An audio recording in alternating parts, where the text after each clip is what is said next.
YSR Congress party వ్యవస్థాపక అధ్యక్షులు జగన్మోహన్ రెడ్డి గారు ఇచ్చిన పిలుపు మేరకు, రీజనల్ కోఆర్డినేటర్ బొత్స సత్యనారాయణ గారు ఇచ్చిన పిలుపు మేరకు, జిల్లా అధ్యక్షులు వారు జగ్గిరెడ్డి గారు ఇచ్చిన పిలుపు మేరకు, పార్లమెంట్ పరిశీలకులు జక్కంపూడి విజయలక్ష్మి గారు ఇచ్చిన పిలుపు మేరకు, అలాగే నియోజకవర్గ పరిశీలకులు చింతలపూడి శ్రీనివాసరాజు గారు ఇచ్చిన పిలుపు మేరకు పి గన్నవరం నియోజకవర్గ వైఎస్ఆర్ కాంగ్రెస్ పార్టీ కార్యకర్తలకు, నాయకులకు, అభిమానులకు అందరికీ కూడా హృదయపూర్వక ధన్యవాదములు. అలాగే పాత్రికేయ మిత్రులకి అందరికీ కూడా హృదయపూర్వక ధన్యవాదములు. మరి మీ అందరికీ తెలుసు, ఈ రాష్ట్రంలో మనకి కలియుగ దైవమైనటువంటి శ్రీ వెంకటేశ్వర స్వామివారి దేవాలయం తిరుమలలో తిరుపతి దేవస్థానం ఉన్నది. యావత్తు ప్రపంచమంతా కూడా కలియుగ దైవం అని కొయ్యాడేటువంటి దేవుడు వెంకటేశ్వర స్వామి. అలాంటి వెంకటేశ్వర స్వామి వారి లడ్డు ప్రసాదంలో జంతు కొవ్వులు, అలాగనే ఇతర యొక్క ఏవైతే ఉన్నాయో చేప కొవ్వు, పంది కొవ్వు కలిసినాయని దుష్ప్రచారం చేసి ఈ వైఎస్ఆర్ కాంగ్రెస్ పార్టీ మీద, ఈ వ్యవస్థాపక అధ్యక్షుల మీద, అలాగనే ఈ యొక్క ఎవరైతే ఆ టొన్నూరులో సుబ్బారెడ్డి గారు, కరుణాకర్ రెడ్డి గారి మీద లేనిపోని అభాండాలు వేసి తప్పుడు ప్రచారం చేసి ఆయన పబ్బం గడుపుకోవాలని చంద్రబాబు నాయుడు గారు చూస్తున్నారు. ఎందుకంటే ఆయన సూపర్ 6, సూపర్ 7 అని హామీలు ఇవ్వడం జరిగింది ఎన్నికలలో. ఆ ఎన్నికలలో ఇచ్చినటువంటి హామీలు ఏవి కూడా నెరవేర్చుకోకుండా పబ్బం గడుపుకుంటున్నాడు. ప్రజల యొక్క దృష్టిని మళ్లించాలనేటువంటి ఉద్దేశంతో ఈ యొక్క ఏదైతే తిరుమలలో ఉన్నటువంటి లడ్డు ఉన్నదో ఆ లడ్డూని ఈ యొక్క దుష్ప్రచారం చేసి కొవ్వు కలిసినది, జంతు కొవ్వులు కలిసినవి కలుషితమైపోయిందని ఆయన ఆ రోజు చెప్పడం జరిగింది. మరి మీకు తెలుసు, విజయవాడలో ఎప్పుడు కనీవిని ఎరగనటువంటి రీతిలో ఇప్పటికి స్వతంత్రం వచ్చినటువంటి ఇన్ని కాలములలో మరి అక్కడ వరద రావడం అనేది ఎవరు వెరగరు. అలాంటిది ఆ వరద వచ్చి 50 మంది చనిపోవడం జరిగింది. అక్కడ అరాకొరగా సహాయక చర్యలు చేయడం జరిగింది.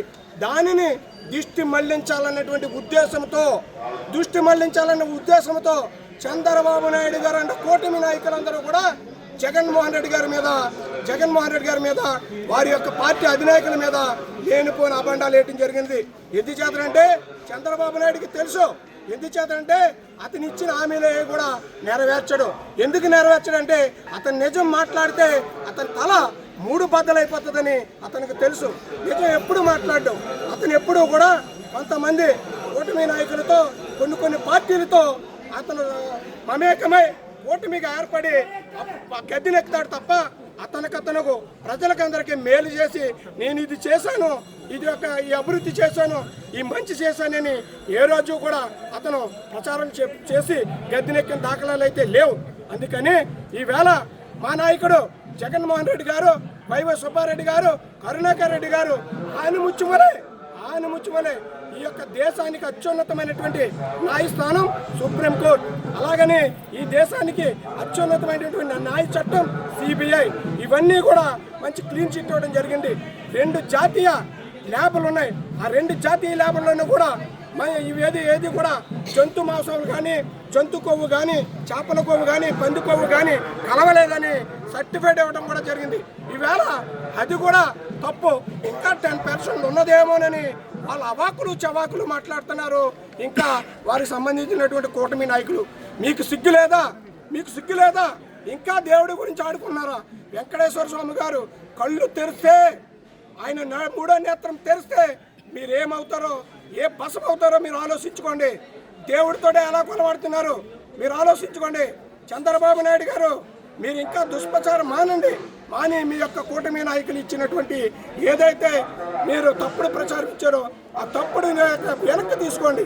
ఈ ప్రజలకందరికీ క్షమాపణ చెప్పండి. యావత్తు ప్రపంచమంతా ఉన్నారు వెంకటేశ్వర స్వామి భక్తులు, వారందరికీ కూడా క్షమాపణ చెప్పండి.